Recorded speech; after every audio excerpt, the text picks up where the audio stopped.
Yo, boys. Matt Serra and Aljo Sterling at a Christmas party.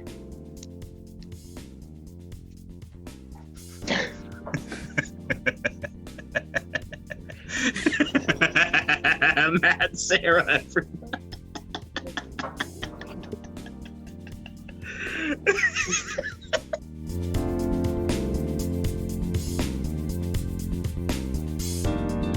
What is up, guys? Welcome back to the SmeshCast. It is Smesh Saturday, and we are looking forward to a full year of fight ahead of us. It is the first SmeshCast episode of 2021. Welcome back to the podcast. So we will be today previewing our some 2021, who we think is going to be the champion of every weight class, some prospects to look out for, storylines to look out for, covering some news as we usually do, and then of course we're going to be previewing next week's return to Fight Island and Holloway against Keator. Pretty decent card to start off the year. Good way to kind of ramp our way up into a big Conor McGregor fight. So let's just, I guess, get started right off on our 2021 preview.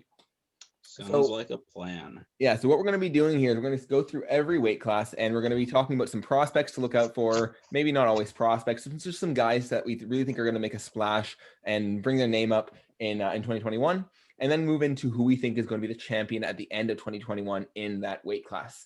So let's start right at the very bottom of the men's divisions at men's 125, men's flyweight. So prospects, I think it's pretty consensus, but you guys can bring up some other names if you guys like. What we think is a guy to look out for who hasn't quite made as big of a splash as you might expect is Askar Askarov. He is a Russian, I believe, Dagestani fighter. He is deaf, but this man has not yet lost in the UFC. I think he's had a draw, but I don't think he's lost yet. He has amazing wrestling. He's a guy to watch out for. He has a fight coming up quite soon, actually. Honestly, anyone in that division who is not the champion, to me, kind of feels like a prospect because they just don't market them very, very much. Like, I'm looking down the list of names, and I mean, like, look, you've got who I recognize as Moreno, but that's not the marketing. That's because he just fucking fought like the fight of his life. Yeah, Benavidez, and he's like, he's been around a long time. He's a legend. Alex Perez, and some guy like Brandon Royval. Like, these names are like, these are names that like people who really pay attention know, but they really aren't marketing these guys. So anyone who's like halfway decent in the division who's not the champion, you could argue as a prospect because they have the potential to rise up and make a name for themselves just off their own merits, because the UFC is not going to do it for them.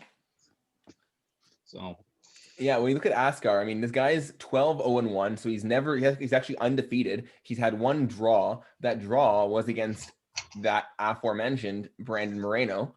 That was his first fight in the UFC in September 2019. Since then, he's had two other fights in the UFC, one against Tim Elliott and one against Alexander Pantoja, both of which he won by unanimous decision. I mean, he's definitely right on that. He's on one of those shortlisted guys for the title shot, and he will be fighting quite soon, I believe. Who's he fighting against? Joseph Benavidez. Joseph Benavidez. I mean, if he's fighting Joseph Benavidez, this is not going to be until, I think, March. But regardless, if he wins that fight, it's done, right? Joseph Benavidez just is coming off of two title shot losses against the current champ Figueiredo. Meanwhile, Moreno is going to get that rematch, and I think Askar Askarov, if he wins against Joseph Benavidez, he's easily next in line for the winner of the Moreno against Figueiredo 2. No disagreements here. Honestly, I don't know. I thought that like Benavidez, I didn't think we were going to see him for a long time. I didn't know if we were going to see him at all. I thought he was going to retire. Yeah, that's what I thought. I thought he was done. So I don't see it. If he loses this fight, especially if he loses it in like a serious fashion, I do not see a path forward for him.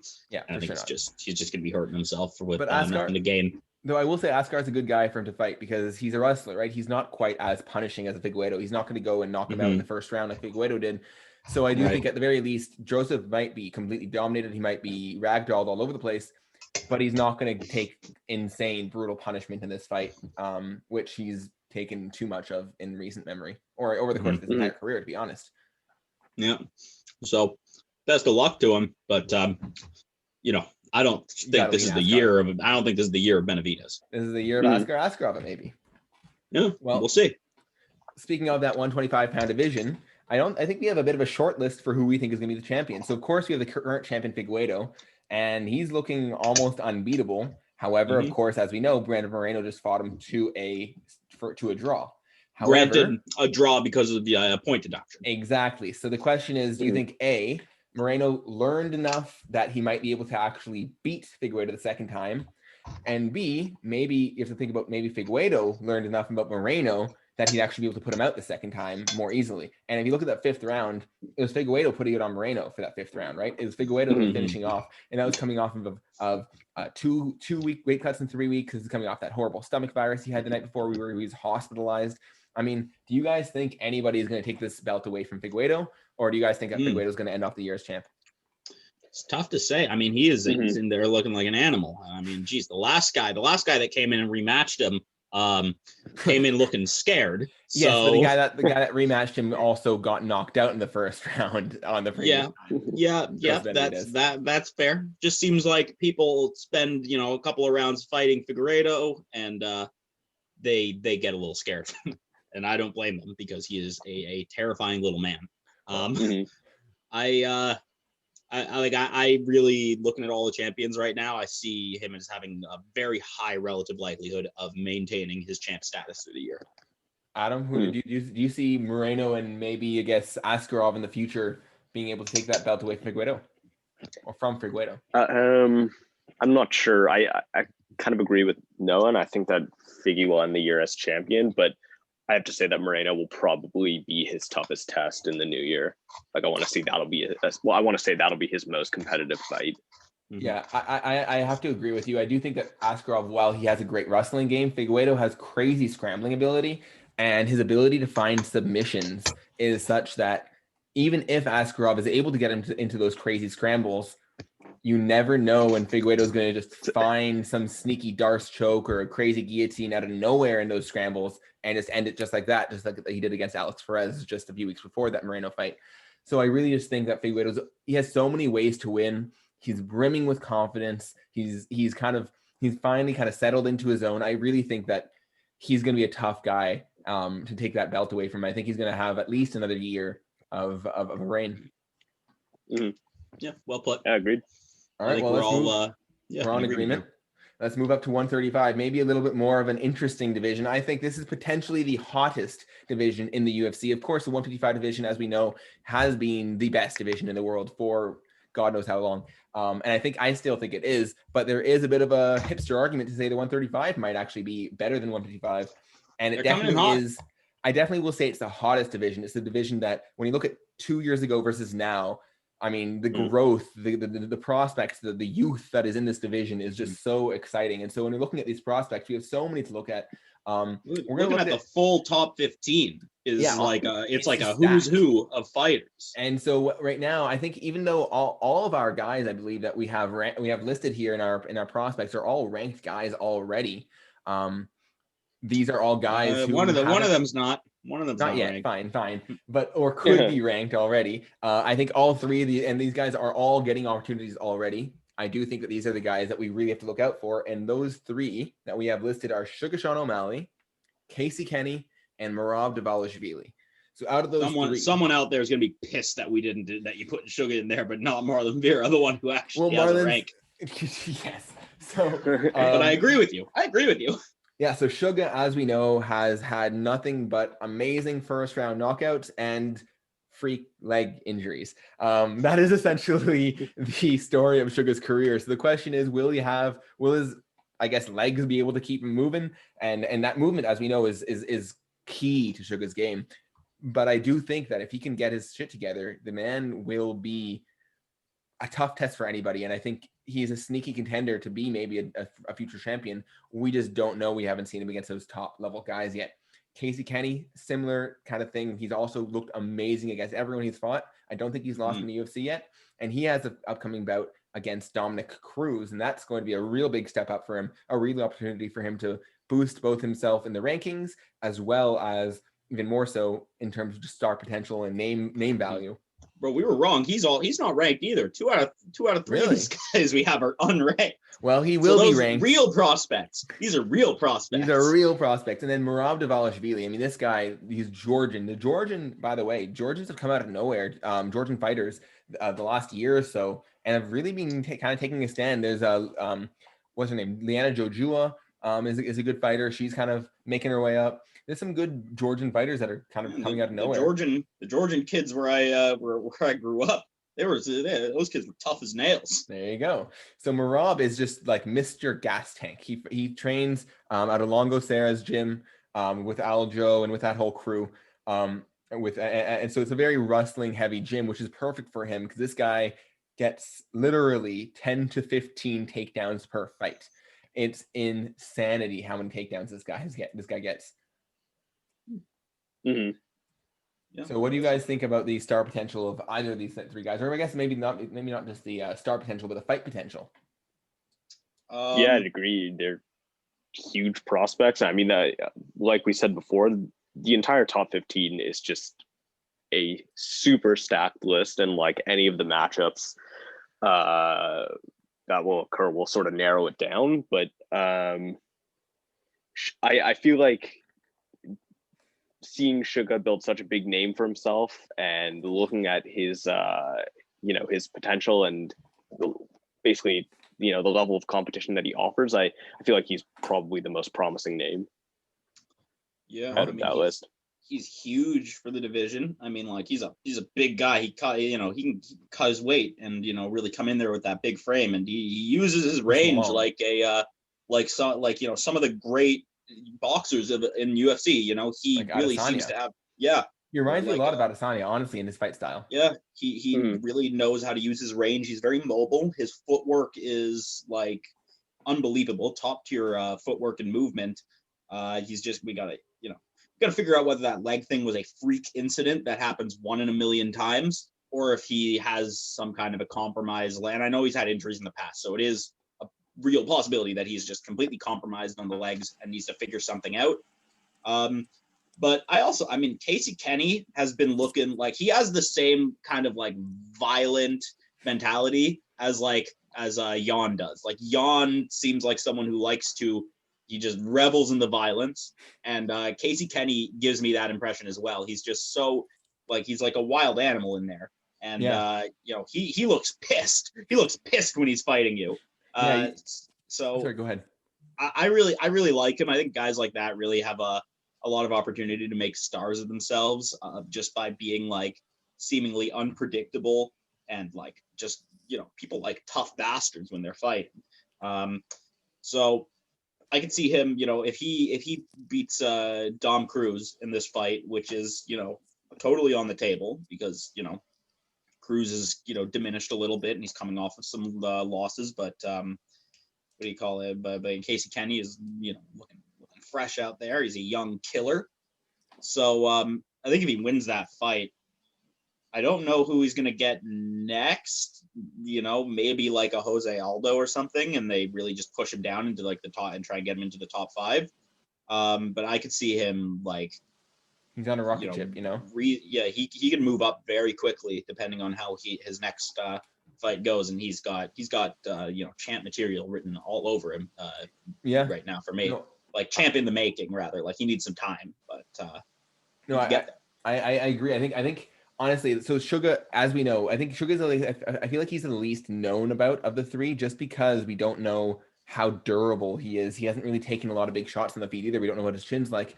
So I think that's the really interesting fight to look. The guy that's, I guess, biggest maybe ceiling out of the three of them, but also the least known of the three of them. Casey Kenny is very clearly a very good young guy. He's still improving. He's moving his way up. And I think if he beats Dom Cruz, just as you're saying, he's on a rocket ship right into that top 5.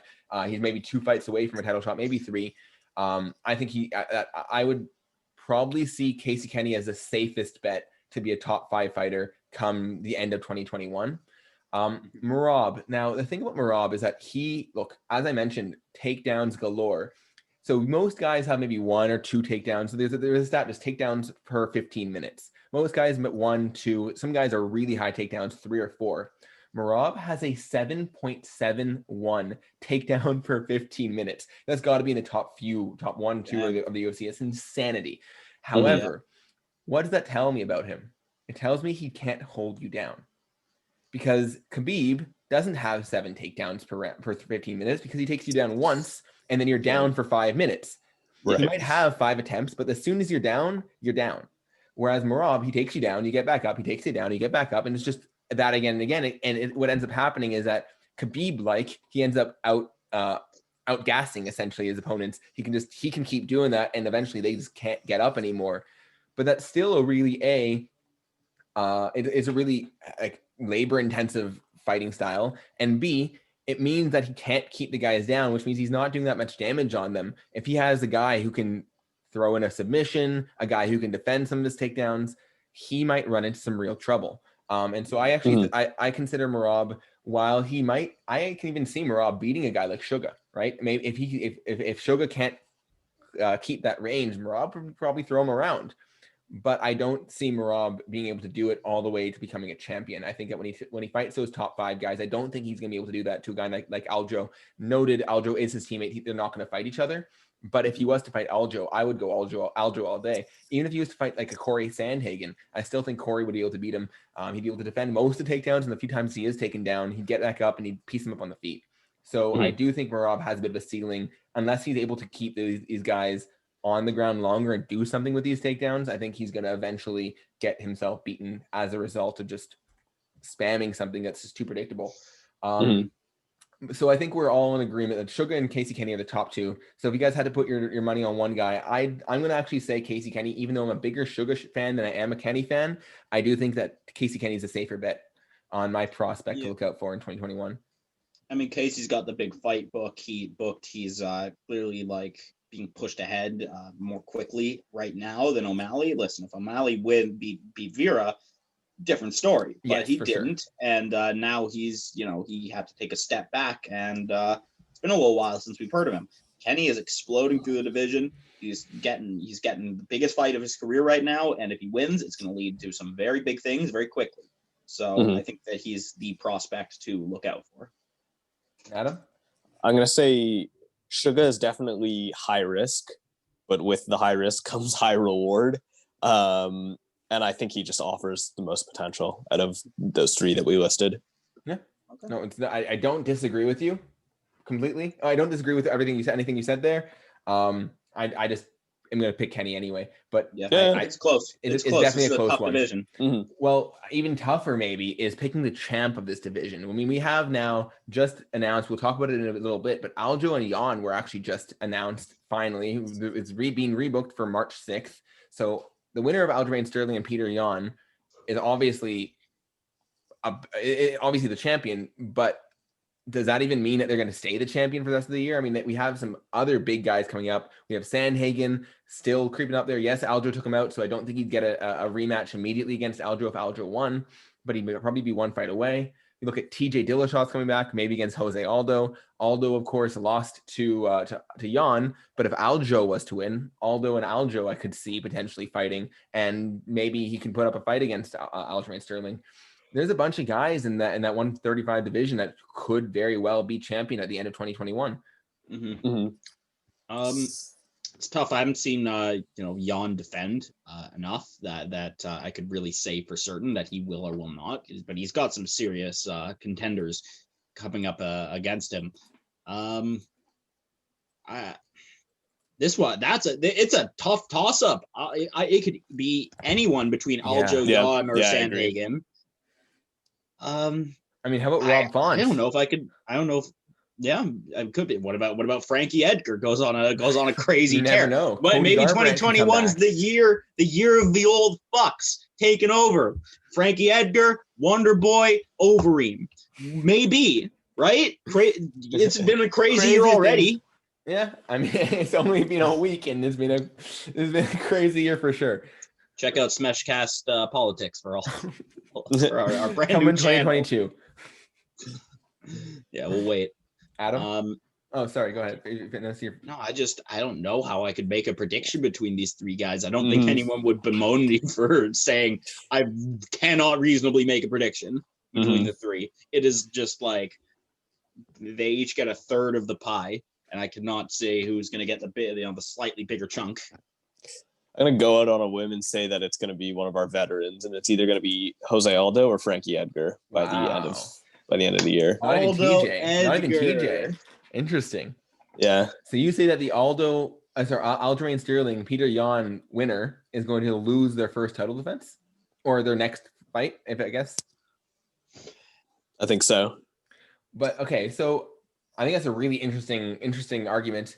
I, to be honest, personally don't agree. I don't see Frankie Edgar beating either Aljamain Sterling or Peter Yan. I just think that they're both so good. I mean, let's just look at his ways to beat them. Essentially, he has to wrestle them. He's not going to be able to strike with either of them. And Peter Yan has some of the most underrated scrambling ability in the UFC. I don't think that, yes, Frankie Edgar's been around for a while. I don't think that he has the ability to take Yan down and hold him down. And Yan has just such an ability he has such high level boxing. I think he'd be able to beat Frankie. And then Aljo can wrestle just as well as Frankie and can jiu-jitsu better than Frankie can. I would lean Aljo and Yan over, like I would lean either of them over Edgar personally. I do think Edgar might get a title shot. I just don't think he's going to win. I am going to guess Aljo personally. I think Aljo is going to be able to beat Yan. I think it's a close fight. I do think he's going to be able to get there. He can get his back, as we know, over Sandhagen. Sandhagen is a really sneaky guy. I think if Yan wins, I'd actually say that Sandhagen is going to beat Yan. However, if Aljo wins, Sandhagen's not going to get the rematch this year. He's going to have to have another couple of fights, and they're going to give him a Frankie Edgar or maybe an Aldo versus TJ winner. And I do think that Aljamain Sterling should be able to defend against either of those guys. So the TJ one, in my mind, is a little bit more iffy than the Aldo one. The reason that I kind of favorite an Aldo or an Edgar is because number one, for Aldo and Edgar, this has got to be like their last title run. Mm-hmm. Like they're quite old and, well, not crazy old, but you know, they've had a lot of experience. Yeah, they have a lot of fighting experience. And so since this is their final run, and at the same time, I think there's so many competitive names that, like, I don't know what's going to happen. Like, Aljo could win against Yan, and then Aljo could defend against Sandhagen in, I don't know, let's say July or August. And, you know, Sandhagen happens to beat him, and then Sandhagen defends against Edgar in December or something like that. Like, I just feel like there might be some weird mix-up, and there's not just one dominant name that will remain champion.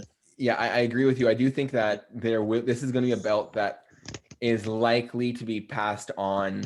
Mm-hmm. I think by the end of 2022, we're going to have at least 3 different champions in the next 2 years in the 135 division. I think it's just a really competitive division. There's so many top guys, and a lot of those top guys are young. They're improving quickly, and improving quickly also means you have a lot of holes still. It means that there's a lot of ways that people can exploit them, and you can maybe cover that back up, grab the belt back later after you lose it. I think there's so many ways for so many of these guys to win. It's just such an exciting division to watch. I agree. The belt will be passed around a bunch. I predict as well. Mm-hmm.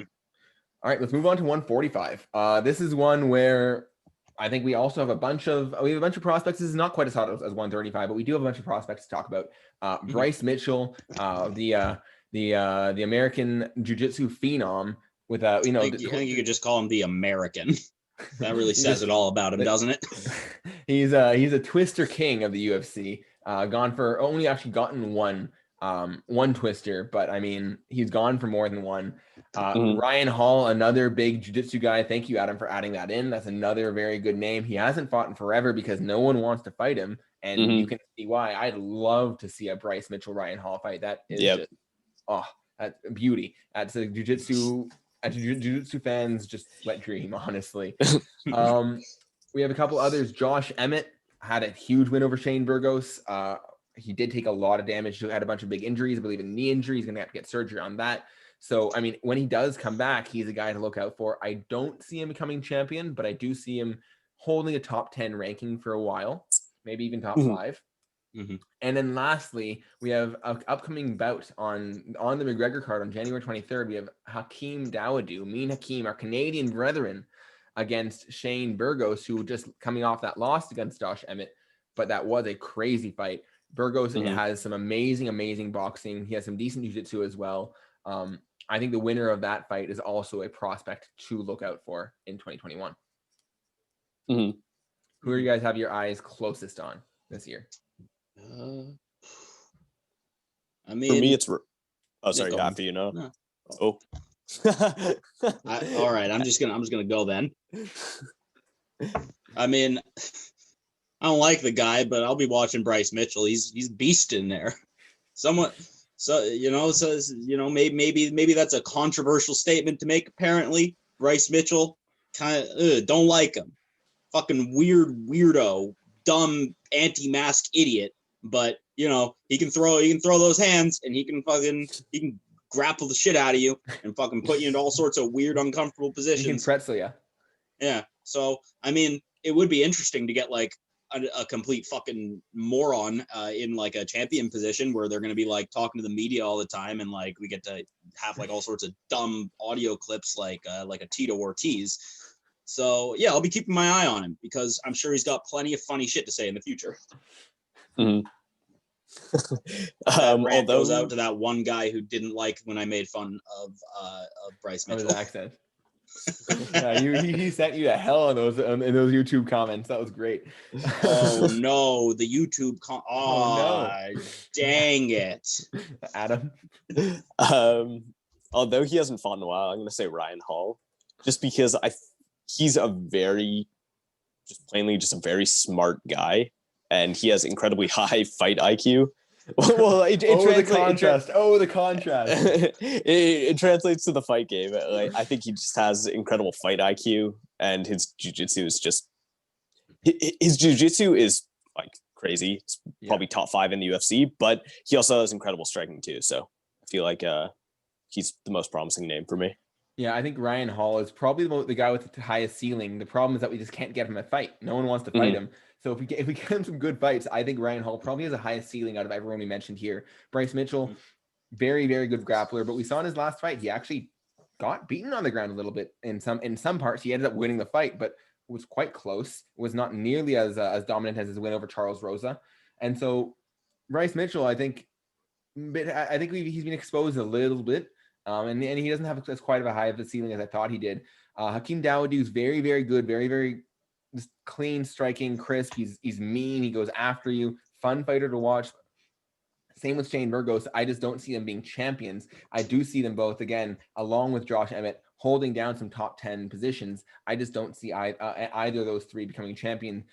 I definitely don't see Bryce Mitchell becoming champion. Ryan Hall, we just don't know. As you're mentioning, he has amazing striking. He has even better jiu-jitsu, some of the best in the world. And when I'm saying best in the world, I don't mean best MMA jiu-jitsu in the world. I'm saying best jiu-jitsu period in the world. And so he is a sneaky contender. You never know what he's going to do against anybody. You can just pull a rabbit out of the hat, kind of like T-City Ortega can. And if he has that striking to back it up, he's a tough guy for anybody to beat. However, when we're looking at the champion, at the end of the day, I don't see anybody beating Volkanovski. I don't care if it's Max Holloway on the third bout. I don't care if Ortega, even the Ortega 2.0, as amazing as he looks against Korean Zombie, I just think that Volkanovski is something else, and I think he's going to hold on to this belt for the rest of the year for sure. Yeah, he's one of the most, he's the most underrated fighter that we have right now. Absolutely. And no, you're part of that underrating usually. Oh yeah, no, I definitely. I still think that second Max Holloway fight was controversial. It was tough. It could have gone either way. It was a toss up on that one. I think that Max Holloway absolutely has what it takes to build himself back up and take that belt, but it's not gonna be easy. And Volkanovski absolutely has a very high chance of. I mean, like, listen, how the odds are the odds, and most of the time when somebody loses that second trilogy fight is usually a good preview of how the third fight's going to go. So it's probably going to be Volkanovski by the end of the year. It's hard for me to see anyone taking him out, but I don't know. I guess I'm not going to write off anyone in the top three because between Zabit, New Ortega, and Holloway. I I mean, these are fighters that you can't write off. So I still think I agree with you. It's going to be Volkanovski. I don't think there's going to be any movement there. I think that he has so many, things that he can do to win fights against so many different kinds of fighters. He's very good, very adaptable. Very well-rounded. Yes, extremely well-rounded. Maybe not offensive. There's a joke. There's a joke about his weight somewhere in there. But usually well-rounded, but he's kind of slimmed down. Yeah, exactly. No, I think he'll keep it. I think he'll hold on to it. Yeah, I'd agree. All right, well, the 155-pound division is a little bit different. I mean, this is one of those where our prospects and our contenders are very, very different just because it's such a stacked, such a packed-in division with so many huge names that fights don't get made quite as quickly. The division doesn't seem to move as quickly and as fluidly as some of the other divisions do. And there's just so many top guys that it's impossible. So let's talk about some prospects first. We have 3 prospects that we identified here that we think that haven't yet broken through, that are really, I think, on the verge of breaking through. So I'm going to start off with Rafael Fiziev, or Fiziev. I don't know exactly how you say it, but this man trains out of Tiger Muay Thai. I believe he's actually Peter Yan's striking coach, believe it or not. Some of the best Muay Thai striking I've seen in the UFC. The way he knocked out Moicano with that vicious body shot into the right hook, and then that delayed left hook. Oh my God, that was brutal, beautiful. Moicano tried to go and contested the decision, the stoppage, and couldn't even stand up. I mean, it was just incredible. And he's looked great in all his fights. He has amazing scrambling ability, a great wrestling defense. He's a guy to watch out for, and I think he might be ranked right now and right around 15. I'm not fully sure.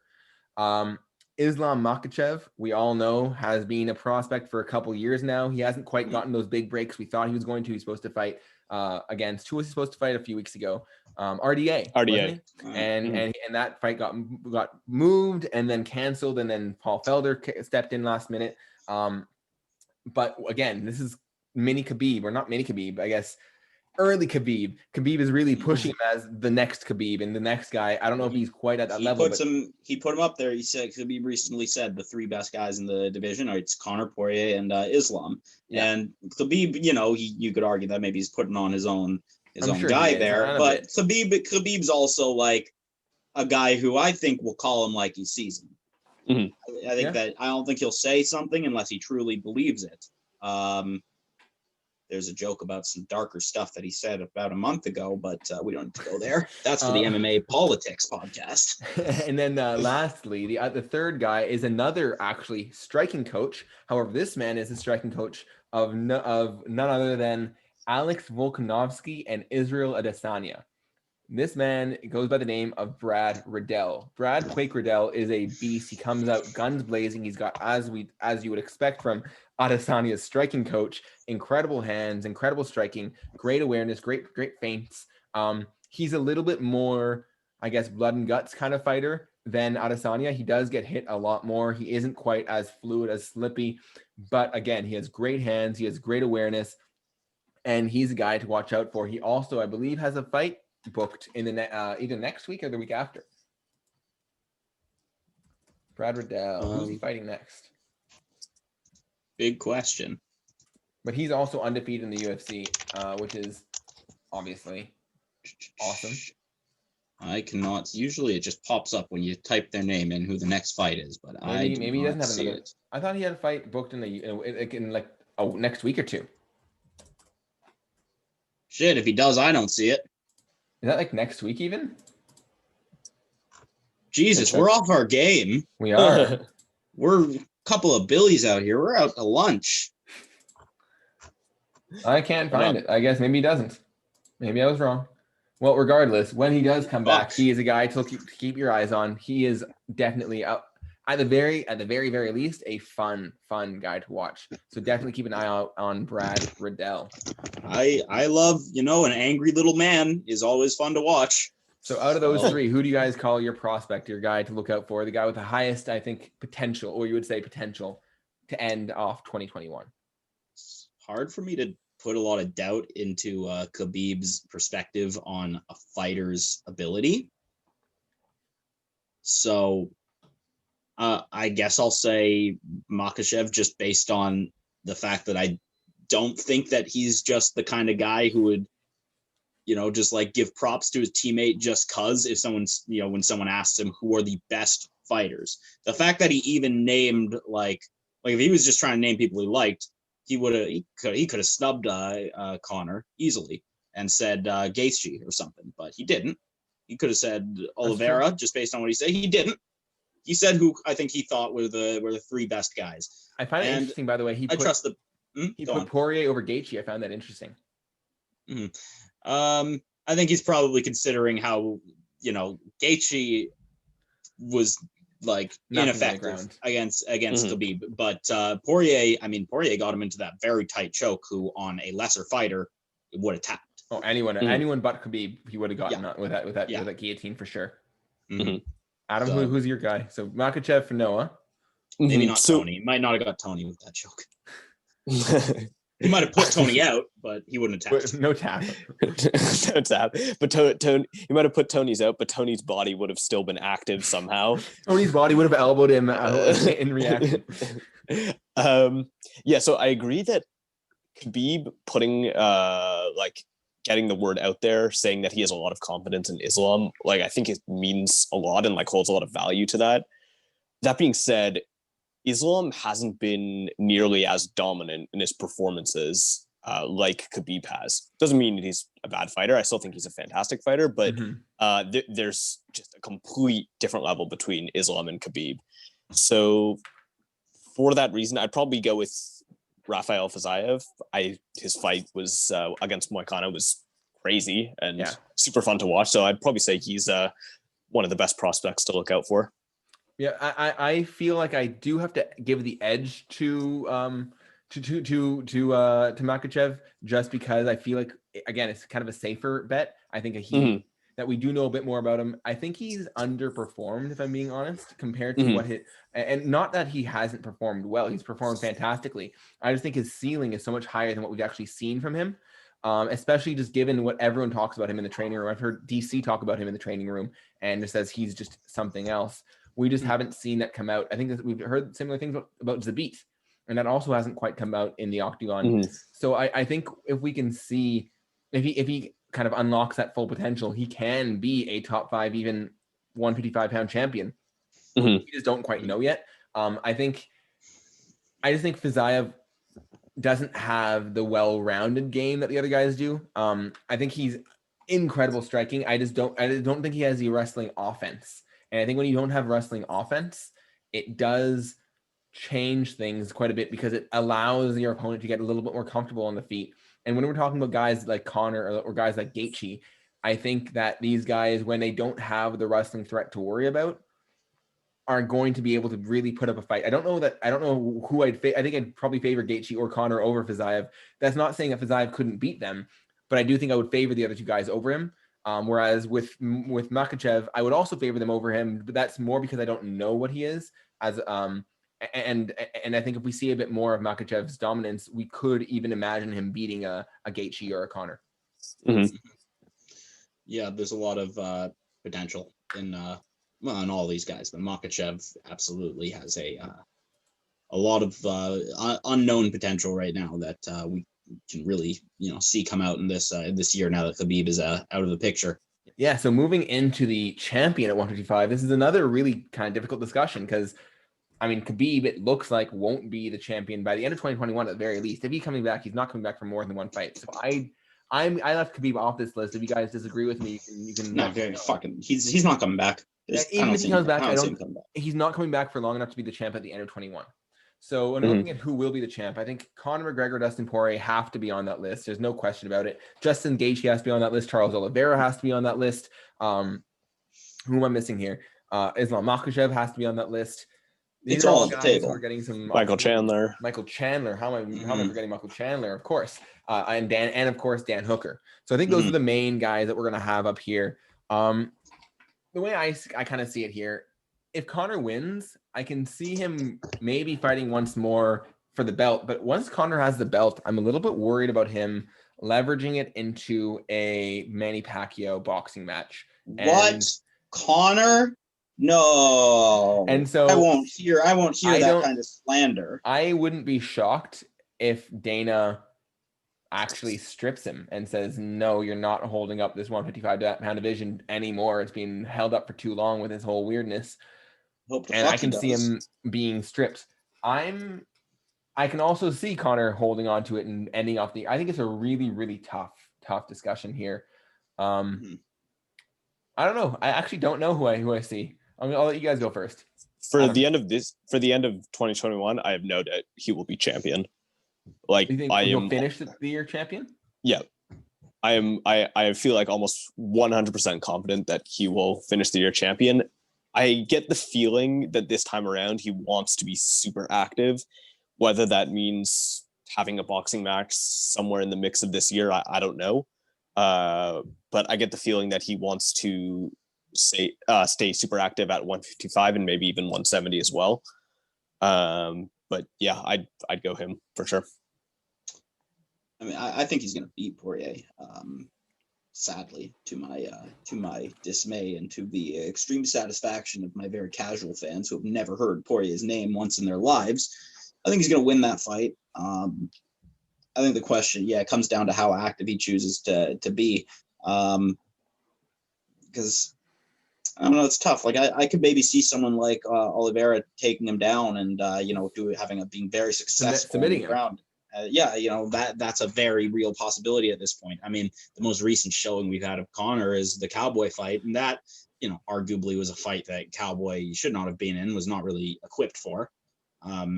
So, we don't know exactly where Conor's at right now. I mean, certain things like his boxing is obviously like, that's not something that just like diminishes, it's not how that works. But I think that he's got some tough challenges if he gets the belt and defends, because that's also the big if he defends. He's never defended before. Yeah, no kidding. So I don't know who's going to finish the year as champion. I would say maybe I'm going to say either because here's the tough thing. Also, I was thinking maybe Oliveira could finish the year, but just because Gaethje couldn't beat and look, fairly pretty ineffective against Khabib, it doesn't mean that he can't beat these other guys. I mean, sure. Like Poirier beat him, but he gave him like the fight of his life, and Gaethje is getting better.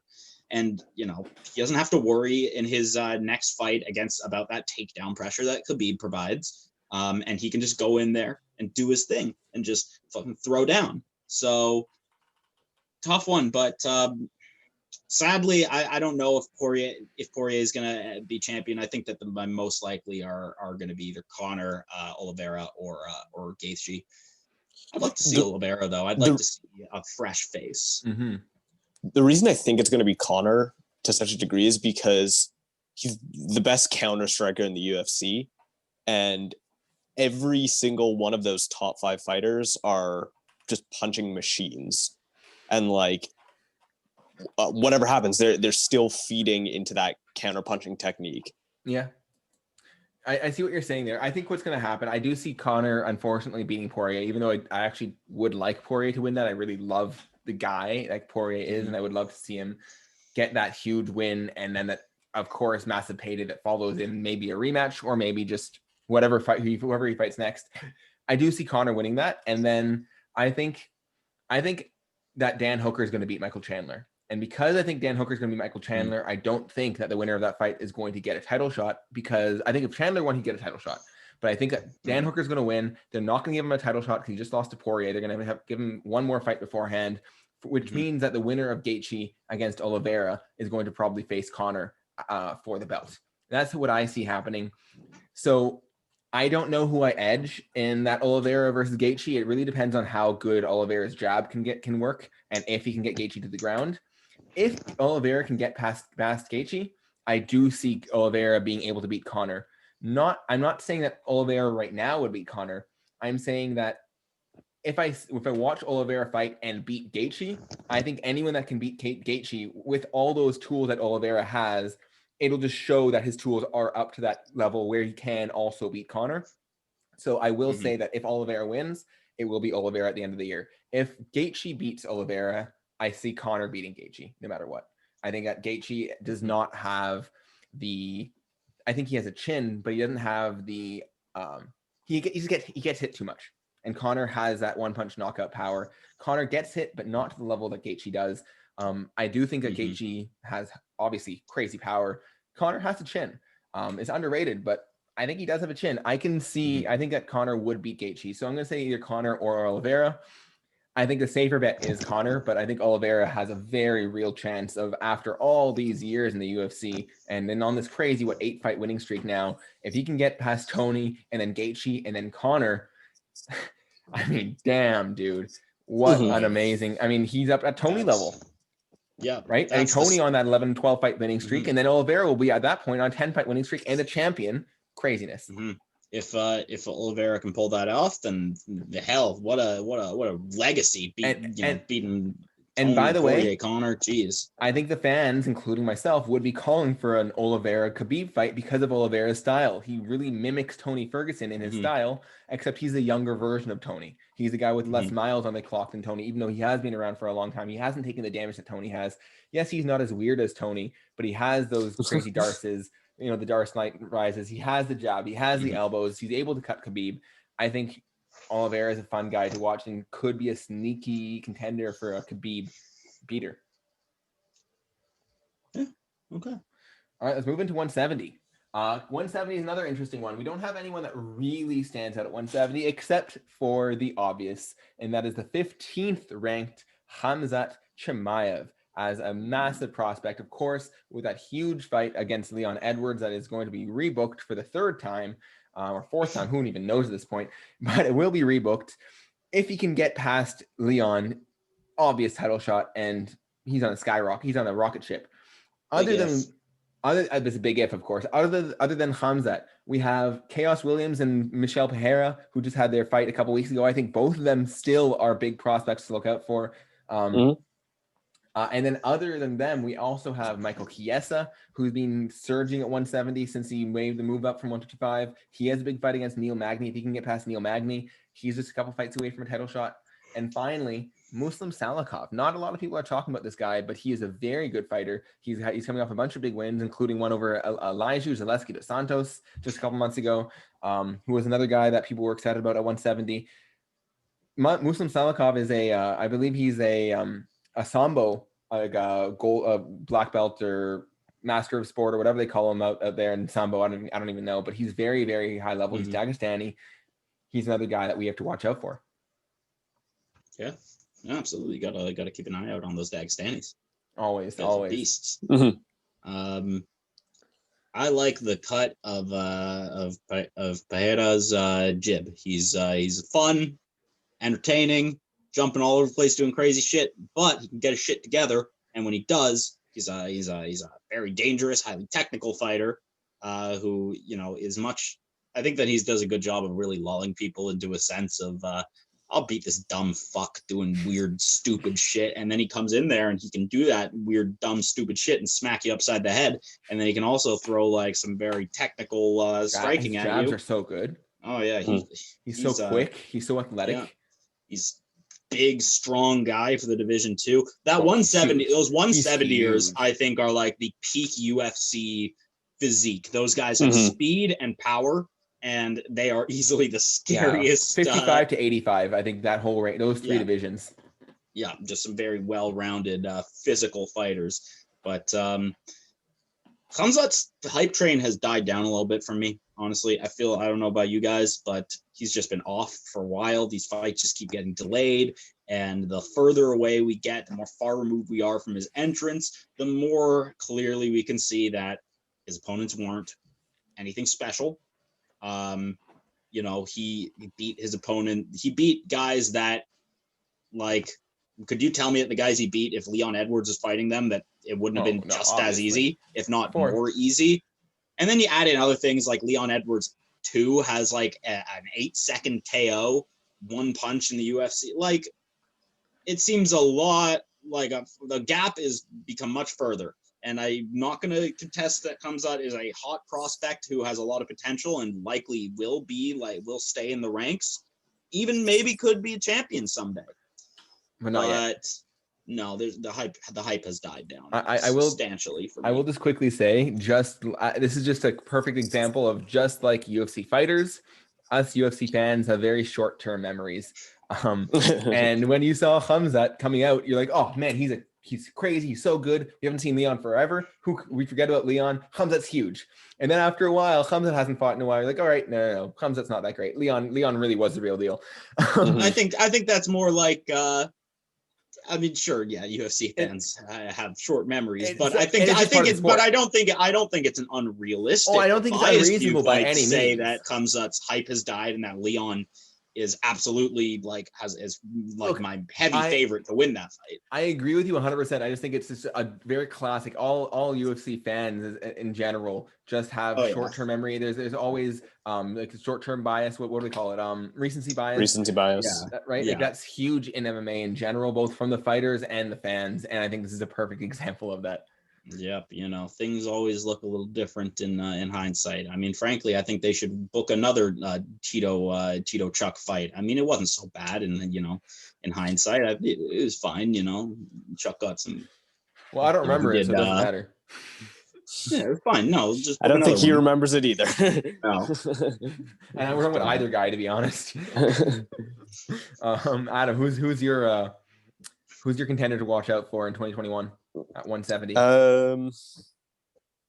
Michael Kiesa. I feel like his jump from 155 to 170 was huge for him, and he has said repeatedly he feels incredible at 170. He looks incredible at 170. Yeah, looks much better, and I feel like he's really going to break into the top 5, maybe even top 3 by the end of the year. Yeah, I'd love to see him fight, especially if he gets past Neil Magny, and I think he will get past Neil Magny personally. I think that he's a guy to watch out for. I think him against any of these. I mean, look at the top of the list, and it's all wrestlers. Mm-hmm. So we're talking a guy who can wrestle really, really well. He can keep up with the other guys. And the thing that he has that you see Kamaru and Colby, the real big name wrestlers at the top of the division, what they don't have that Kiesa has is the jiu-jitsu finishing skills. When you don't see Colby and Kamaru finishing a lot of guys, maybe with some strikes and maybe just tiring them out, but you don't see them submitting guys.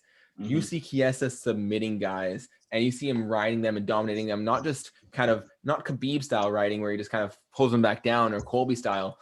He's attacking the whole way through, and I think that's something that we're not used to seeing in 170. And I think it's gonna mix things up and be a really interesting matchup against any of those top 2, top 3. Mm-hmm. Okay, then who do you guys think is going to finish off the year at 170? I mean, we have, of course, we have Kamaru, who's been extremely dominant. Personally, I don't see anybody beating Kamaru. And that includes the Colby rematch, that includes the Jorge rematch on a full count. The only person I think has a chance against Kamaru is actually his next opponent in Gilbert Burns. I think Gilbert Burns is the biggest challenge for Kamaru. If Kamaru gets past Gilbert, I see Kamaru being the champion at the end of the year, 100%. If Gilbert wins, honestly, I can see him being the champ at the end of the year. I actually think that Gilbert might be the champ. I think the winner of this fight is going to finish off the year and is going to be the champion for quite a while, maybe unless the other guy comes back and takes it. So I'm actually going to say the winner of the Gilbert Burns-Kamaru Usman fight. I'm going to edge Kamaru just because it's safer, but I think Gilbert is a very live dog in that fight. Mm-hmm. Yeah, I want to see Wonder Boy. That's no secret. Course, yeah. Everyone knows that I want to see Wonder Boy. He's a great fighter, great legacy. Fun to watch. I really want to see his striking prowess get and he looked recognized. So good against Neil. He looked phenomenal in his last fight. But Kamaru and Gilbert are like the 2 best guys. Like, do you really see? No doubt. Realistically, do you see Kamaru Usman losing to Stephen Wonderboy Thompson? Do you see that? Like, if they fought, do you? I think it's a pretty tough match, to be honest. Yep. Yeah, I think that if Kamaru wins, I think that it'll be he'll wrestle fuck him. It'll be boring. Well, Wonderboy has incredible takedown defense. He does, and he outstrikes Kamaru every day. Kamaru comes in with some serious power, but it doesn't matter. Wonderboy's stick and move. Yeah, if he can't touch Wonderboy, then that's it. He's gotta like seriously blitz him. Like really the only times that he's lost, in recent memory, when he gets major power blitzed. So it can happen. Anthony Pettis. Yeah, it can happen easily, but it'd be a tough fight. But because I don't genuinely think it'll happen. I think it's been a while since I've seen Gilbert out there, but I think that he's got a very good chance in there. If I recall, last time I saw him, he looked phenomenal. That was, to be fair, who did he fight last night? It was Woodley. Yeah, before Woodley, he destroyed Woodley, he destroyed Damian Maia. And when I say destroy Damian Maia took him down, got his back. If Damian Maia gets your back, it's game over. And by the way, I think he probably should have beaten Kamaru Usman, except for some reason the referee took him off of Usman's back, which is the craziest thing I've ever heard. Regardless, though, Damian Maia gets your back, it's over. And Gilbert escaped the back, got back to the feet, and knocked him out on the feet. Gilbert Burns is some of the best jiu-jitsu in the world. His striking is caught up. He's fighting under Henry Hooft, I believe. Is it Henry Hooft? Yeah, I think so. Yeah, with Michael Chandler and Kamaru was at that camp originally. Yeah. So I mean, Henry Hooft is an amazing striking coach. He does not need jiu-jitsu coaching. So Kamaru taking him down, go for it. He'll choke you out. So Kamaru's gonna have to stand with him. And Kamaru's striking, while it's good, it's not amazing. And Gilbert's is pretty good as well. I can see this fight going either way, really. I think the jiu-jitsu is really going to make the difference. I think Gilbert's a better striker, and then I think that Kamaru gets him on the ground, and I think Gilbert can get the better of him. I think Gilbert very well take this fight. It's hard to say because Kamaru has this air of invincibility about him, but and the gas tank of the EPO gas tank, or what? Mm-hmm. There's anyone who's going to do it, I think it's Gilbert, and I think that he'll hold on to the belt if he wins. But now, whoever holds on to this belt, it's going to be one of these two. I don't think anyone's going to come in and surprise anyone. Yeah, well, we do have a repeat prospect when we go from 170 to 185, and that is, again, Khamzat Chimaev. In fact, you can argue he's more of a 185 prospect than he is 170. He only has one fight at 170, and is against a guy who was making his UFC debut. Whereas at 185, he has 2 wins, one against the veteran Gerald Meerschaert, and it was a one-punch knockout. He's a real contender at 185. And in fact, he probably should be ranked at 185 as well. So Khamzat is definitely a big prospect at 185. We also have Kevin Holland on a 5-fight winning streak. 5 fights in 2020 that he's won. Joaquin Buckley. And of course, sorry, Adam, I can see you're about to say, no, Adam, go ahead. No, I wanted to make my champion prediction for 170. Oh, I'm so sorry. No, all good. Okay, it's one of two things. Number one, Michael Pereira by donkey kick, taking the belt. Yeah. Or number two, extremely bold prediction, Conor 170 champion by the end of the year. I think in order for Conor to be 170 champion, Jorge has to beat Kamaru, and then Conor will face Jorge and can beat him. I don't see Conor beating Kamaru anytime, ever. It can't happen. Maybe he can beat Gilbert, but he cannot beat Kamaru. There's no way. We'll see. Okay, so yeah, 185. Yeah, so as I was saying, sorry, Adam. I'll get. Of course, Kevin Holland coming off 5 wins in 2020. Amazing guy. I mean, coming off a big win against Jacare Souza, knocking him out from his back. And now he has does he have a ninth fight booked against Brunson, I believe.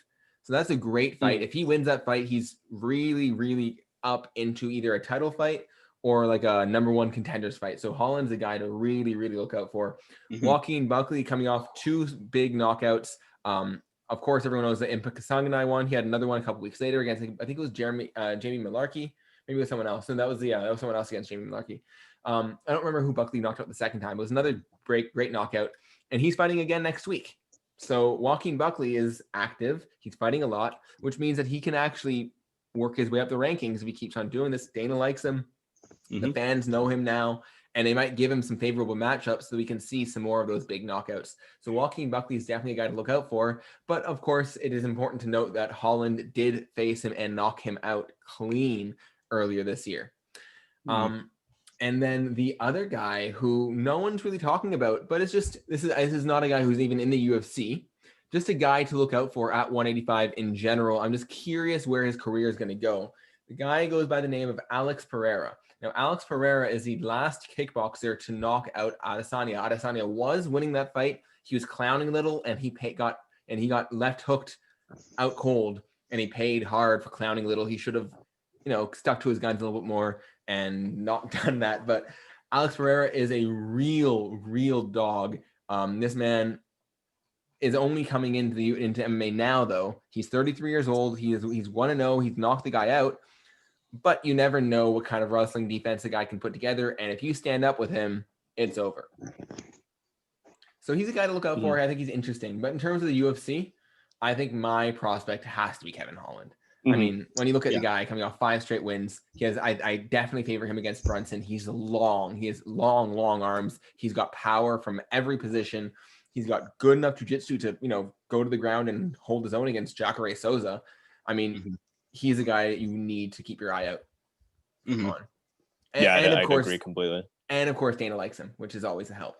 And the fact that he wants to be more active than he was last year, I think is not only a fantastic idea, but will just continue to build his experience. So yeah, I'd say he's probably the most promising fighter at 185.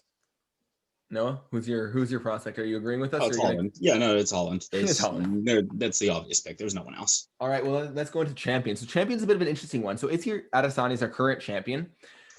I don't think any of us here. I mean, I don't see Izzy losing. I wouldn't be shocked if you guys agree with me that Izzy's not going to lose to a 185er this year. However, the question is if he's going to be at 185 long enough to even hold the belt at the end of the year. If he's moving up to 205, if he wants to hang out at 205 or at heavyweight for a while, he might just vacate the belt. So I'm going to say, other than Adesanya, maybe we're talking an interim belt. I can actually see that being very much the case. Who do you guys think is gonna have it? My prediction is potentially Whittaker with the interim belt at the end of the year, or I think you can see Kevin Holland facing and maybe beating Robert Whittaker before that happens. Marvin Vettori is a guy to look out for as well. Darren Till is a guy to look out for as well. But I personally am going Kevin Holland or Robert Whittaker for the interim belt. Yeah, by the end of the year, I'd say Holland's got a good shot. I think I agree with that matchup. An interim fight between Holland and Whittaker by the end of the year probably makes sense and it's pretty realistic.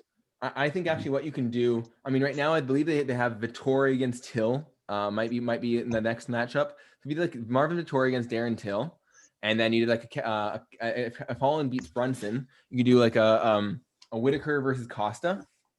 And then the question is, do you give the Whittaker, if Whittaker beats Costa, you do Whittaker against either Vettori. If Vettori beats Till, you do Whittaker Vettori for the interim. If Till beats Vettori, I think you do Holland against Whittaker for the interim. I don't think you do the Till Whittaker rematch quite yet. I think it's a bit early for that. But I think Vettori is a guy to look out for. In fact, you never know. You might even see Vettori against Holland before Whittaker, while Whittaker fights Costa, and then the winner of those can fight for the interim belt. But I think those are really the guys that we see at the top of this list fighting it out, while we wait for Izzy to return to 185. Moving up to 205. Now we're getting a little bit fewer guys out there. As you go to the heavier weight classes, you don't quite have as many prospects. So at 205, we only have 2 guys here, and both of these guys both have very, very, very big fights lined up in the near future. We have Yuri Prohaska, who is supposed to be taking on Dominic Reyes in the future, and we have Alexander Rakic, who is supposed to take on Thiago Santos up in March. So these are both huge opportunities for Yuri and for Rakic to really stamp their name in that top 5. Right now they're prospects, but if they win those fights, they're no longer prospects. They're contenders. So who out of Yuri and Rakic, who do you guys think has a higher upside? Who do you think is more likely to become a champion? I would say ideally match those 2 up sometime in the year, and then winner of that makes the most sense. So that seems reasonable. Yeah, my issue with Yuri is that he has crazy power, like a lot of the 205ers, but he doesn't seem to have defense. He's very wild. And I think that when you're fighting guys like Dominic Reyes, like Thiago Santos, like John Jones, maybe, like Izzy Adesanya, maybe, and even like Jan Blachowicz, of course, you're going to pay. I don't think that Yuri is going to go. Yuri might knock a bunch of these guys out, but he's going to get knocked out by the end of the year. I don't see Yuri finishing the year without losing if he fights more than twice. If he fights 3 times this year, Yuri's getting knocked out, is my opinion. So I think Rakic has a better upside. I think Rakic has a better ground game right now. Again, he isn't unbeatable. He was beaten by, I think, Ozdemir a little while ago. Yeah, split decision, granted. Yeah, it was a close fight, and Yuri did knock out Ozdemir right after that. So again, that is a little bit of an up that Yuri has that that Rakic doesn't, but he did it wildly.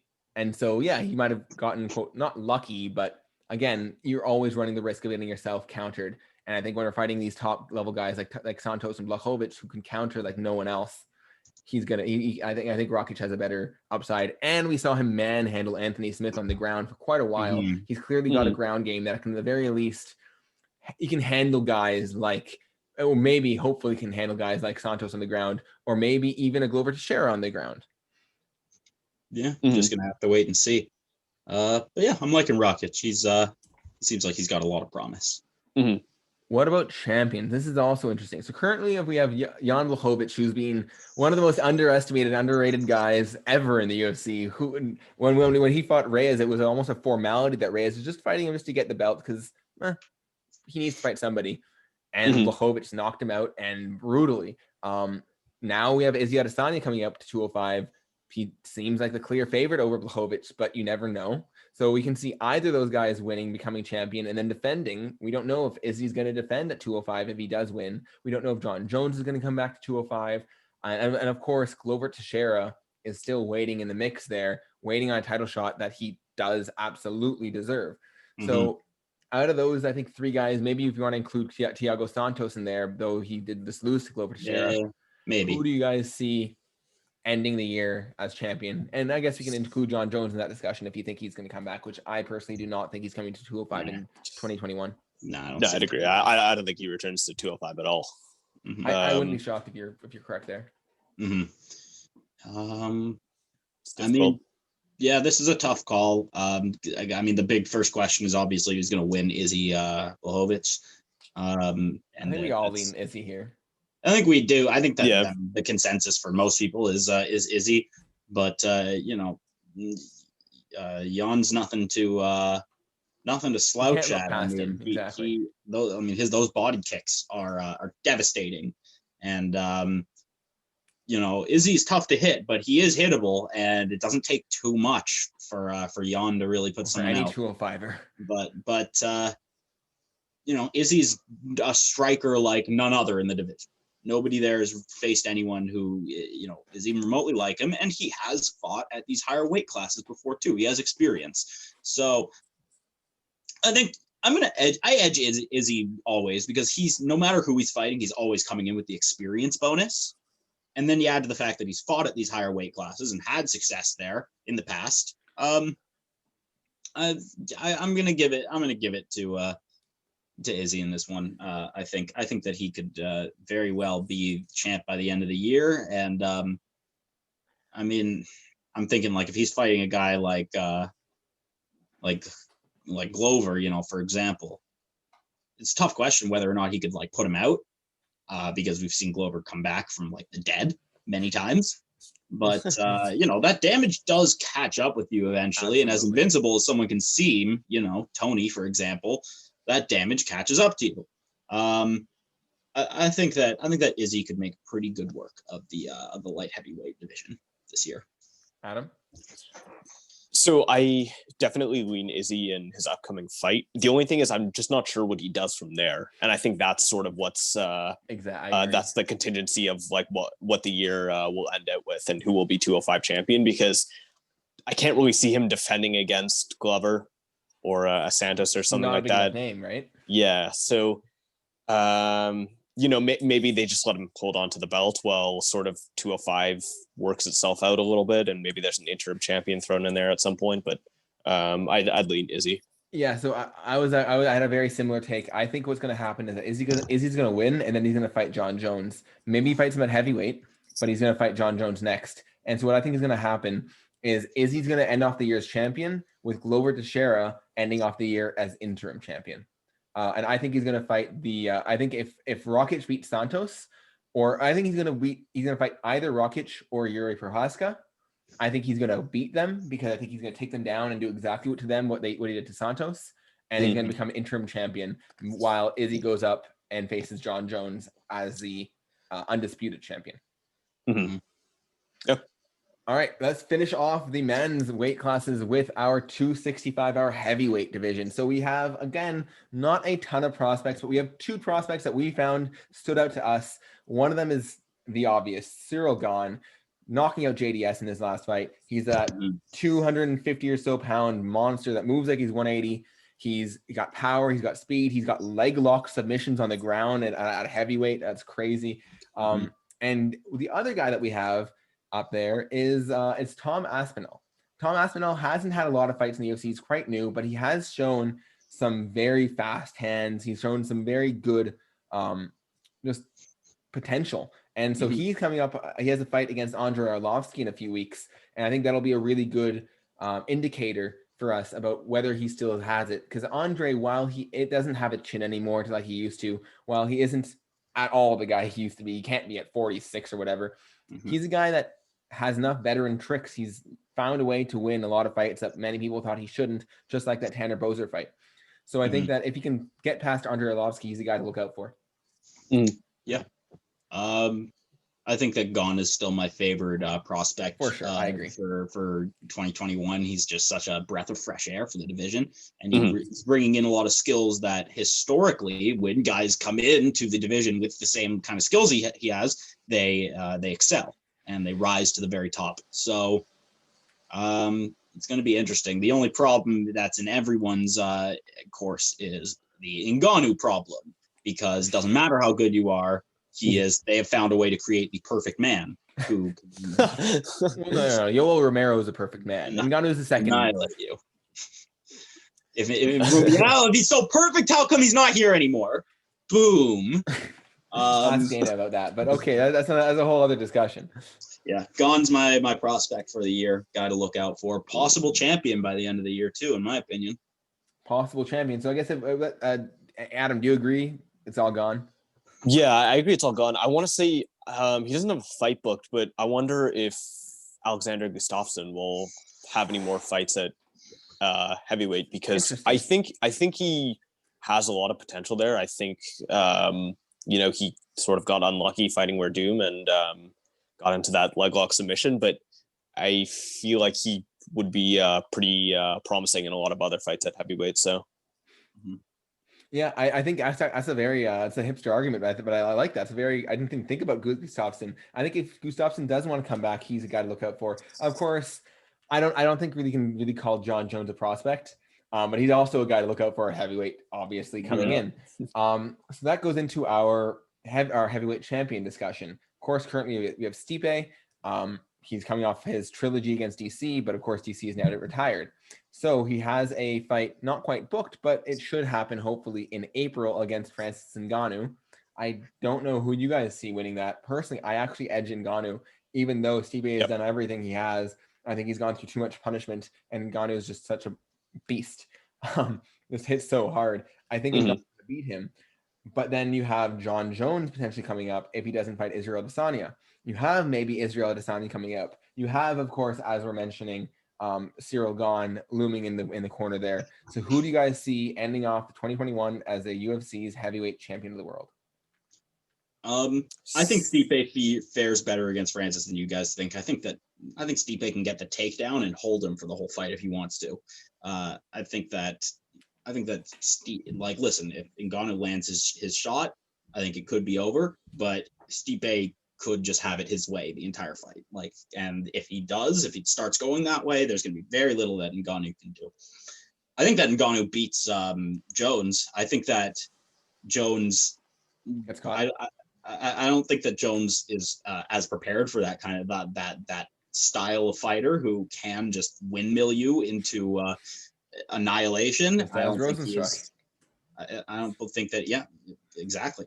I don't think that he's prepared for the huge size and strength difference of these opponents. I mean, he's going to be for one of the first times, his Jones's size isn't going to be like an asset for him, because other guys have that comparable size and frame, and but they're more used to fighting with that. They're big, blown up sizes.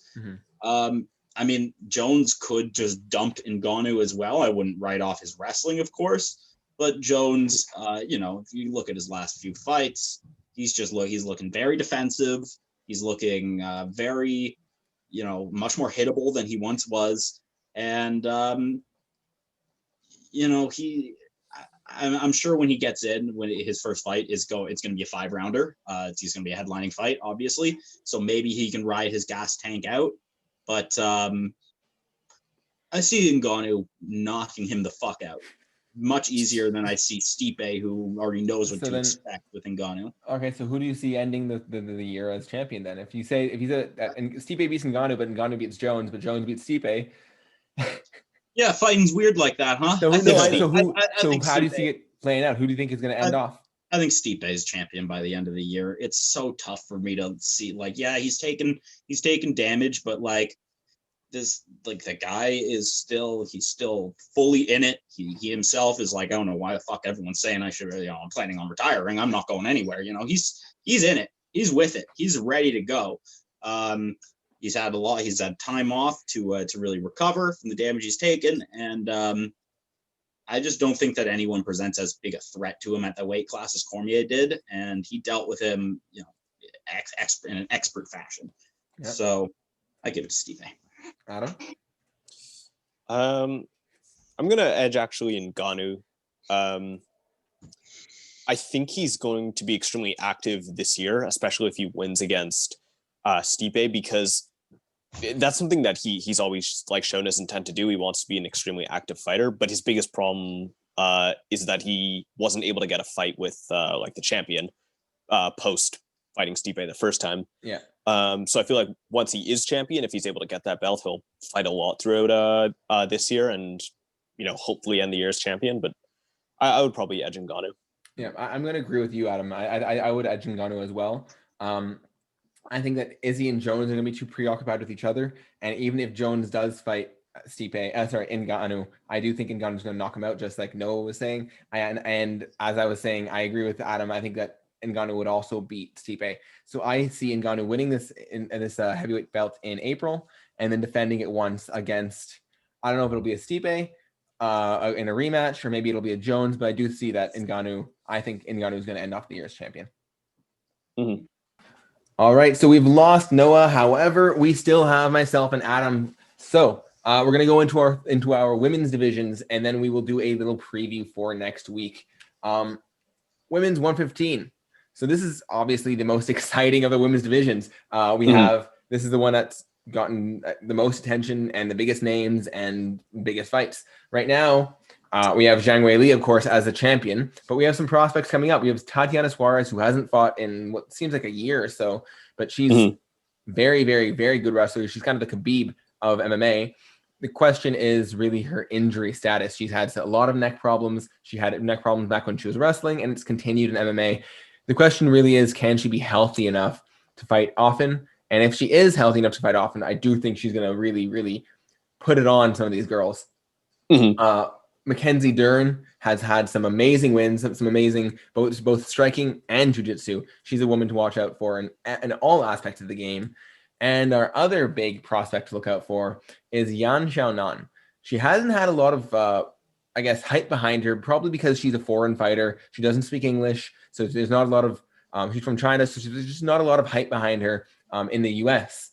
But the UFC wants to push her. They're really pushing that Chinese market. And if she goes and she has one more big win, she's on the short list for sure for a title shot against Zhang Weili. And a big fight in China between two top women's Chinese fighters would just sell huge, and the UFC would market the hell out of it. So she's definitely a girl to look out for. Who do you have as your prospect for 2021 to look out for? I would say Tatiana Suarez for sure. Like you mentioned, the biggest factor is, will she be healthy enough to fight? If she is, I'd give it to her all day. Another big name, Nina Ansaroff, Amanda Nunes' spouse. She went on a little bit of who just lost to Tatiana, by the way. Right. So she went on a little bit of a tear before her fight with Tatiana. And then obviously she had her baby, so she's been out for a little bit, but she's another decent name. But isn't she booked? Isn't she booked for a fight now? Oh yeah, she is. She's fighting somewhat soon. I think so. Nina Ansaroff. Next fight. Oh, Mackenzie Dern. Ooh, that's a great fight. So then the winner of that is a real prospect to look out for, and it really is a rocket ship. Mm-hmm. Yeah. Sorry, go ahead. No, I was just gonna say her, Mackenzie Dern, but I would say Tatiana Suarez probably leads the troop. Interesting, because I think Yan Xiaonan is really, really, really good. And I think that just because of her background, because she's Chinese, because we have a Chinese champion right now, and because the UFC is really trying to break into that Chinese market, I really think that they're going to give a good push to her, and I think she has a real chance of becoming champion for that reason. Especially if Zhang Weili loses the belt, I think they're going to want to replace and have another Chinese champion if they can. So she's going to be pushed up there into a title shot. And even if if Zhang wins, I still think she'll be pushed into a title shot against Zhang for a live event in China. So I'm going to actually lean Yang Xiaonan. She's also undefeated, I believe, in the UFC. So these Chinese fighters are really good. They just haven't had a lot of push yet, and I think they will have a lot more promotional push in the future. Now, in terms of the champion, this is also an interesting one because, as we said, we do have Mackenzie Dern coming out and Yan Xiaonan coming up. Both have a very real chance. Tatiana Suarez, if she's able to stay healthy, is one fight away from a title shot as well. However, people do think that the next deserving fighter for the belt is Rose Namajunas. And her against Zhang Weili is a very interesting fight. Zhang she's gritty, she hits hard, she's super fast, she blitzes you. However, she's a short range fighter. She doesn't fight at range at all. She has to get in close, and then her hands fly. Rose is a stick and move, dance on the outside, pick you apart kind of fighter. We saw what she did against Andrade in that first fight before she got slammed. I don't see Zhang Weili slamming anybody, or maybe taking them down, but not slamming them on their head. So Rose against Zhang Weili is a brilliant fight. I don't know who would win that.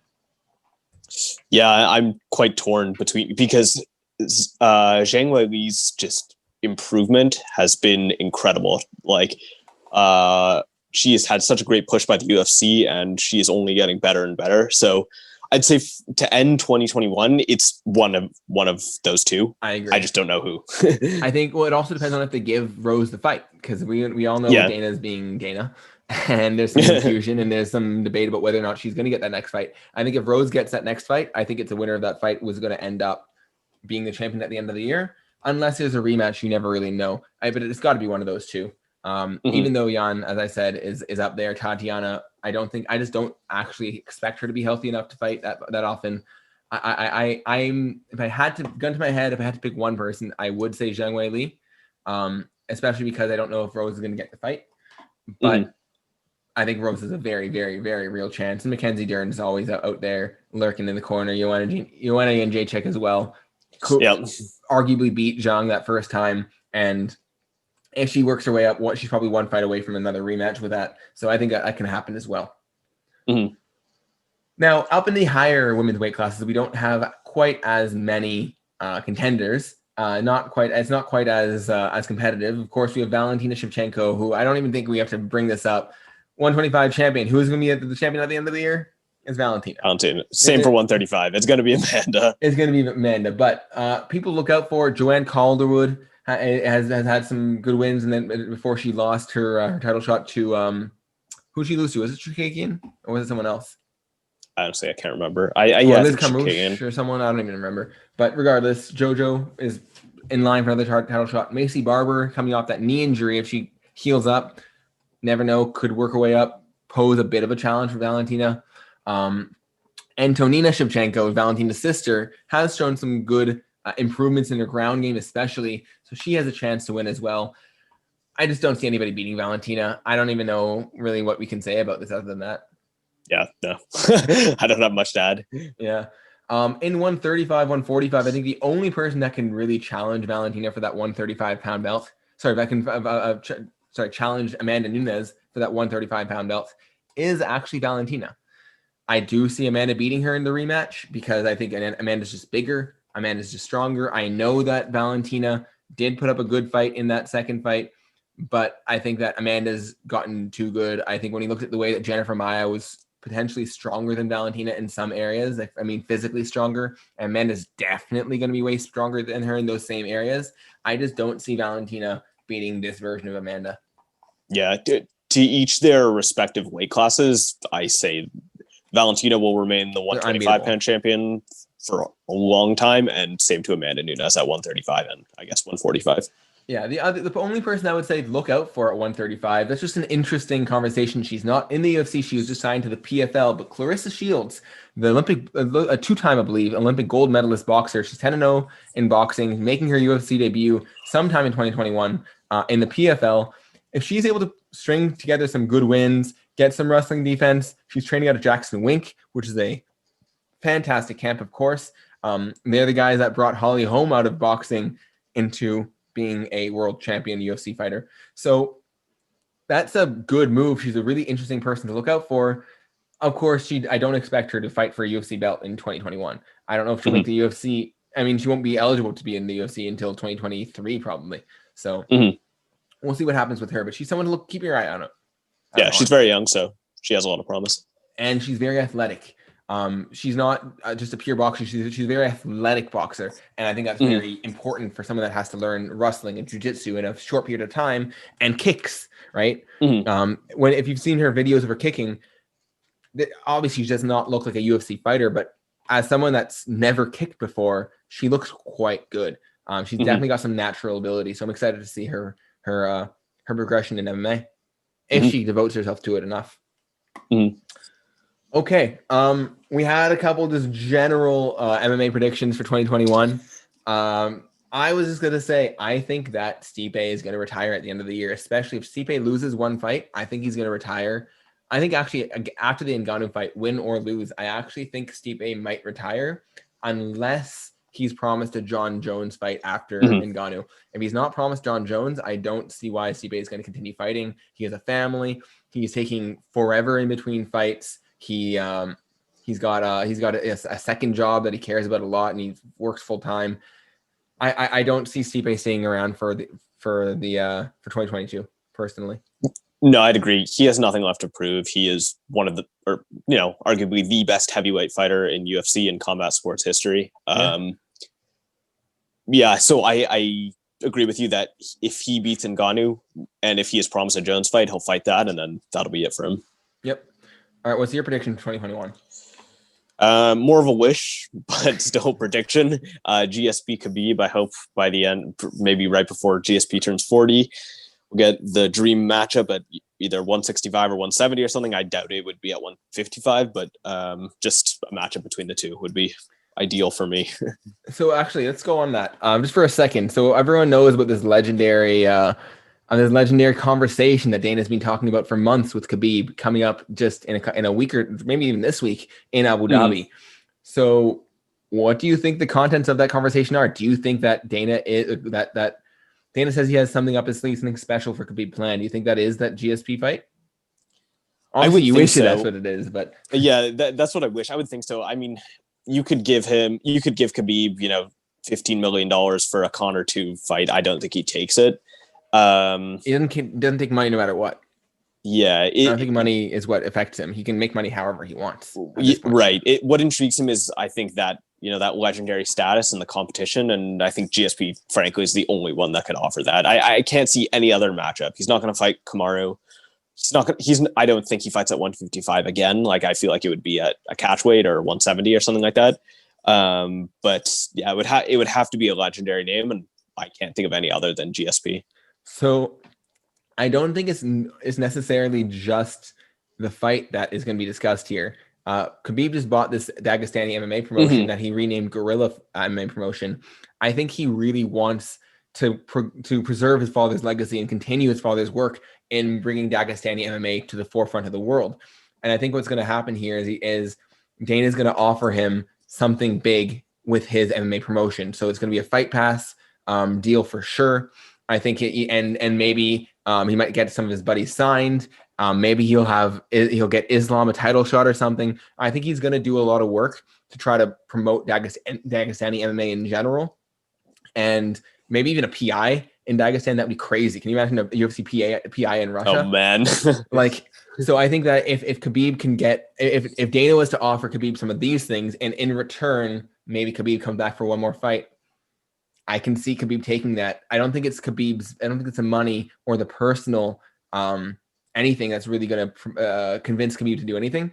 I think it's his father's work and just continuing, I guess, Dagestani MMA and developing it, which is what Khabib really wants to do, what he stands for, and what his father stood for. That can convince maybe him to stick around for one more fight or do something for Dana, arrange some sort of deal there. Yeah. All right. Well, we have a fight next week. It's been 3-4 weeks since we've had fights in the UFC. The UFC is back. January 16th, we have Max Holloway taking on Calvin Kattar in our main event. Really, really good main event. Calvin Kattar has not lost in the UFC other than his one loss, Choose a Beat, where he came on hard in that third round. And I think if that had not been a 3-round fight, he would have destroyed Zabit. I'm really excited to see this fight. Max Holloway with, of course, also one of the best boxing games in the UFC. I think this is just top-level boxer against top-level boxer. I'm really hyped about this fight. Yeah, I'm honestly not sure who I lean. The striking out of that New England camp with Keator and I think Rob Font's also from there is like incredible. Yeah. It's crazy. But I mean, Max is also next level. I mean, he's one of the best featherweight champions in the world, or former featherweight champions. And I want to say I lean slightly towards Max, probably a little bit out of favoritism there as well. But I think he just has the slight edge, a little bit more experienced and maybe a little bit more prepared coming into the fight. Yeah. So looking at the odds, I actually agree with the odds. I was expecting myself to disagree with him. So what I expected is like a Max as like a 2.5 or 3-1 favorite over Keator. Max is a -150 favorite. Okay, so not huge. Pretty easy, clear favorite, but moderate. And I think that's the exact way it should be. He should be the favorite. But I think Keator has a real chance to win this fight. And I agree. +130, -150. I think that's perfect odds on this fight. I lean Max, but Keator is a real live dog. I think we also haven't really seen Keator in a 5-round fight before. And so I think that's also where Max progresses. Max is okay in the first 2 rounds. He just builds. If Keator can stop him from building with his power, I think he can really cause some problems for Max. But if Max kind of, if he lets Max kind of build his momentum like he usually does, like he did in that Ortega fight, it's over. Yeah, I agree completely. The other thing is that Max has taken some damage, a lot of damage actually, right? He's been around for a long time. He's had some wars. He had a war against Poirier. He had a couple wars against Volkanovski. Though I don't think he took too much head trauma in those fights, but he definitely took a lot in the Poirier fight. He's been around for a while. He's lost to Connor.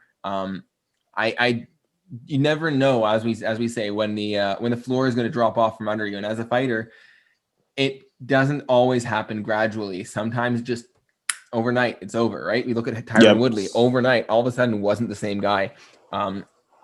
That could be the same thing that we might witness with Max. I don't know when it's going to happen. I'm not proclaiming to you it's about to happen, but it's something that I think you need to keep an eye out on. And I think if Keator gets past him, it'll be interesting to see where Max goes from there. Yeah, I think a big factor is the 145-pound cut is huge for him. Max is a huge guy. And I know we spoke about briefly, a couple podcasts ago about him at 155. And I think we both sort of agreed that, he maybe doesn't have the most potential there. But I think I kind of realized why. I was listening to Big John McCarthy's podcast with Josh Thompson, and they said it's not easy for fighters just to jump up a weight class and fight one time. Like Max jumping up and fighting Dustin Poirier and not properly putting on the weight. The way that he trained for the fight was instead of just cutting to 145, he just cut to 155. But somebody like John Jones, who's now properly putting on the weight to get to, over 205, that's somebody who's going to be more prepared. So I think if Max took the time and built up his muscle mass a little bit and maybe got a little bit heavier and consistently trained at a good weight for 155, I think he holds more promise there. So I think it's an interesting conversation because you also, on the other hand, have people who say, no, that's not how it should be. Adesanya is a perfect example of that, who's saying, no, you should not be putting on weight. Right. You should be fighting at what you always were supposed to be fighting at. and he's going to go up to 205 and saying he's not putting on any muscle, any extra pounds. If you look at Luke Rockhold, when he went up to 205, he put on too much weight, and he wasn't the same fighter. He was heavy, he was sluggish, he didn't have the movement he used to at 185. And so just because you're really good and maybe you're struggling to make a weight class, and I don't think that you can necessarily be the same fighter when you put on those extra pounds. It can very much change your fighting style. Now that might be an okay thing for Max, but he also is a guy with a lot of movement, a lot of cardio. When you're a cardio guy, putting on weight isn't always a good thing. I'm not sure. I mean, I think there's a difference. Like somebody like Luke Rockhold and Chris Weidman, I feel like they didn't, properly train at a 205 weight beforehand. It's a matter of them just, instead of cutting to 185, they just cut to 205 and the cut's easier for them. Luke Rockhold was huge. Luke Rockhold put on weight. Luke Rockhold put on 20-30 pounds easily. Did he? I guess I don't. If you look at Luke at 205 and you look at 185, it's a different man. It's not comparable. So and he was talking about it too. In fact, some people said he might have put on too much weight, such that the 205-pound weight cut was too difficult again. Was some people's argument. Yeah. Okay. Well, either way, I think there's still potential for Max if he loses this fight, whether that's at 145 or a different weight class. But at the end of the day, I'd probably still lean Max for this upcoming fight. Yeah, I agree. I will lean Max, but I think Keator's a real live dog, and I wouldn't be shocked if Keator pulls this one off. If it goes to decision, I'd say Max will win, but I think Keator can win it within 3 rounds. I think Keator can win it. I think we can put Max away, and that'll be a big boost to his potential. For sure. Star potential. In our co-main event, we have another great fight in Matt Brown against Carlos Condit. This is a throwback fight. I mean, look. To be honest, I am not actually that hyped about this. I don't care too much about the old guy remembering fights, like throwback fights. It's not really my thing. I want to see young, up-and-coming killers, and I want to see the top level of the game. And I don't think that Mike Brown again and Carlos Condit are at that level anymore.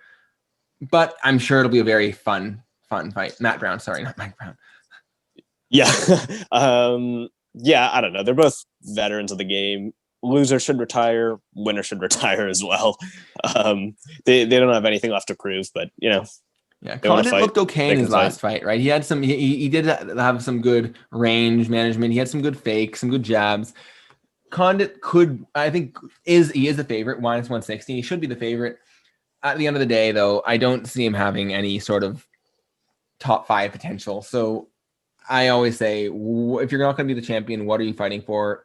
If you need the money, it's one thing. If you don't need the money, get out.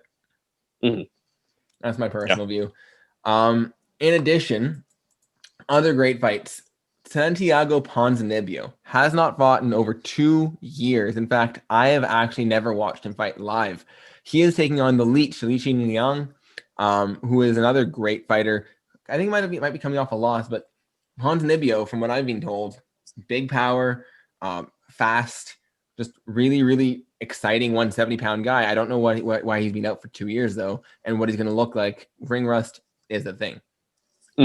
I remember his knockout over Neil Magny was crazy. I'm excited to see him fight again.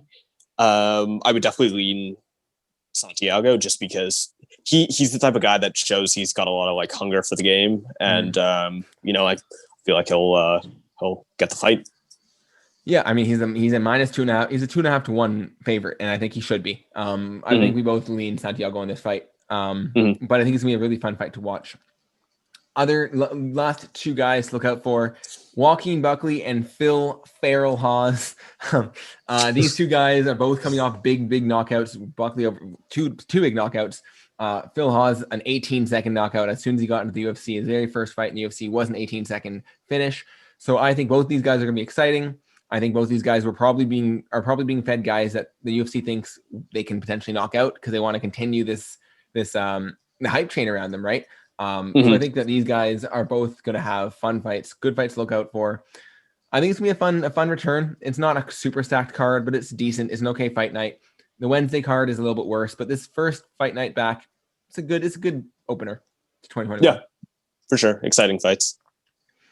All right. Anything else you want to add on before we call it an episode? No, there are some great matchups coming in 2021. I'm very excited for. Sounds like it'll be a big year for UFC. Like it seems like it is every year. But looking forward to it. Yeah, and just last thing to mention, UFC on ABC this year.